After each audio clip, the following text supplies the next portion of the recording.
Entretenir le souvenir par la mémoire musicale.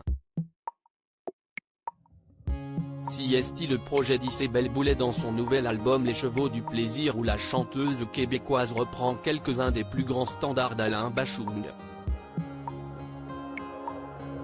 Si est-il quelqu'un qui n'est pas dans le compromis. J'étais fan absolu, j'attendais fébrilement que ces disques sortent, confie-t-elle en interview avec Paris Match. Pour l'occasion, le magazine l'a réunie avec la chanteuse Chloé Mons, la dernière femme de celui qu'on surnommait la force tranquille du rock français, heureuse que la musique, d'Alain Bachung, continue de vivre grâce au CD d'Isabelle Boulay, actuellement numéro 1 des ventes francophones au Canada. Je suis fier quand je reçois des messages de jeunes gens qui découvrent ces chansons, ajoute l'interprète québécoise. Lorsqu'elle se marie avec Alain Bachung en 2001, Chloé Mons estime sa chance de vivre une histoire d'amour magnifique.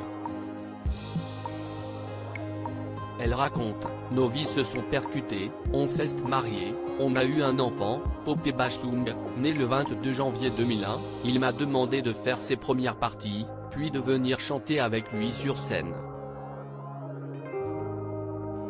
Une passion sublimée par la musique qui n'a pas obtenu l'assentiment de tous les fans du chanteur. Si pour Isabelle Boulay, cette désaffection s'explique par la jalousie d'une partie du public masculin, les hommes auraient tous voulu sortir avec elle. Et si est-il Alain qui l'a eu, Chloé Mons explique pour sa part n'avoir jamais eu le sentiment de vivre dans l'ombre de son mari, même si c'était le désir de beaucoup de gens. Elle ajoute, « Au contraire, il m'a toujours poussé dans la lumière. » Chloé Mons, j'étais aux premières loges quand ils ne chantaient pas en duo sur scène, Chloé Mons et Alain Bachung célébraient leur amour en studio.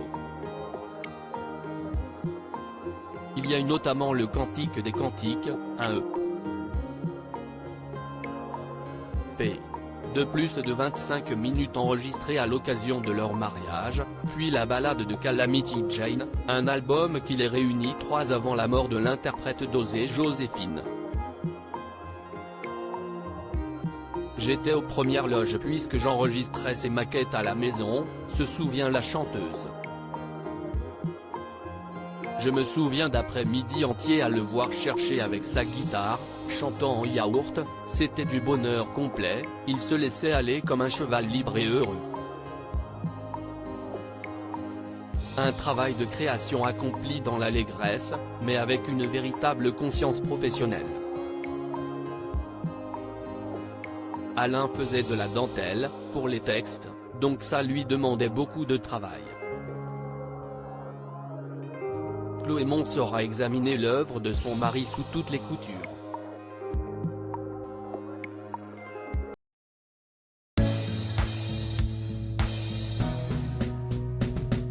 But there's all times through the rough times I think